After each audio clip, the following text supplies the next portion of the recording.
পৰিৰাইজ একত্ৰিত হৈ পেলাই আমি বাঁহেৰে ধাৰ নিমূল কৰিবৰ কাৰণে আমি একত্ৰিত হৈ পেলাই কামত হাত দিছোঁ সমূহ ৰাইজ।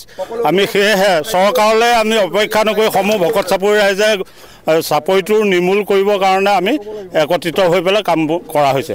আমাৰ দাদা 18খন গাঁও আজি সংকটজনক। আপোনালোকে দেখিছে আমি আজি 20 বছৰৰ আগত 10 বছৰ আগত এইখিনিৰ পৰা মেইন নৈলৈ যাবলৈ হ'লে 6-7 ঘণ্টাৰ তলত আমি মেইন নৈখন নাপাওঁ।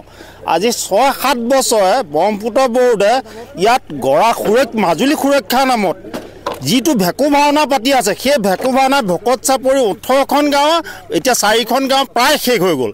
বাকী 13-14খন গাঁও এতিয়া সংকটজনক। মানুহখিনি এতিয়া উপায় নাপায়। এতিয়া আমাৰ ভকত চাপৰি ৰাইজে নিজে বাঁহ আনি পেলাই এটা লেং মাৰি পানী ধাৰ কেনেবাকৈ সিফালে দিব পৰা হয় নেকি, তাৰ কাৰণে ভকত চাপৰি 18খন গাঁৱৰ ৰাইজ আজি আহি ওলাইছে। মই আপোনালোকৰ যোগেদি চৰকাৰক এটাই অনুৰোধ কৰিব বিচাৰোঁ, আৰু ইয়াত আমি জিৰ' বেগ আৰু কি এইটো টিউব বান্ধটো কি বুলি কয়, মেগা টিউব আৰু জিৰ' বান্ধ দি পেলাই এটা আমাক শৈলবানসহ যদি ভকত চাপৰিটো ৰাখে, ভকত চাপৰি ৰখা মানে মাজুলী ৰখা, ভকত চাপৰি শেষ হোৱা মানে মাজুলীত ধৰি ল'লে হয়।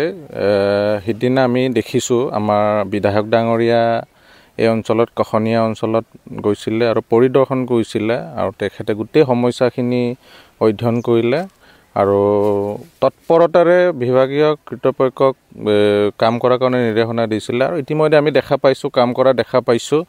আৰু আমাৰ মাননীয় মুখ্যমন্ত্ৰী ডক্টৰ হিমন্ত বিশ্ব শৰ্মা ডাঙৰীয়াই মাজুলীৰ প্ৰতি সদায় শ্ৰদ্ধা ভক্তিৰে আন্তৰিকতাৰে কাম কৰে। আৰু মুখ্যমন্ত্ৰী ডাঙৰীয়াক অনুৰোধ জনোৱাৰ লগে লগে অসমৰ মাননীয় জলসম্পদ মন্ত্ৰী শ্ৰদ্ধাৰ পীযুষ হাজৰিকা ডাঙৰীয়াক অনুৰোধ কৰাৰ লগে লগে মই নিজেও ভিডিঅ' এটা পঠাইছিলোঁ আমাৰ জলসম্পদ মন্ত্ৰী ডাঙৰীয়াক, আৰু ইতিমধ্যে তৎপৰতাৰে আমি কাম কৰা পৰিলক্ষিত হৈছে।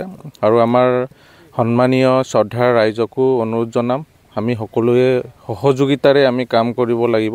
সমস্যা সমাধানৰ কাৰণে সকলো পক্ষই সহযোগিতা কৰিব লাগিব। চৰকাৰী পক্ষ, ৰাইজ, সাংবাদিক গোষ্ঠীৰ পৰা আদি কৰি সকলোৱে মাজুলী সুৰক্ষিত হোৱাটো বিচাৰে। যিহেতু মাজুলীক কখনীয়াই যথেষ্টখিনি এটা সময়ত 1200 বৰ্গ কিলোমিটাৰ আমাৰ মাটিৰ কালি আছিলে।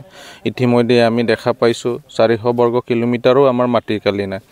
এতিয়া চৰকাৰে তৎপৰতাৰে কাম কৰা দেখা পাইছোঁ, আৰু আমি সকলোৱে সহযোগিতা কৰি ক'ত কি কৰিব লাগে এই কথাখিনি আমি বিভাগীয় ডিপাৰ্টমেণ্ট অথৰিটিক আমি জনাব লাগে, চৰকাৰক জনাব লাগে।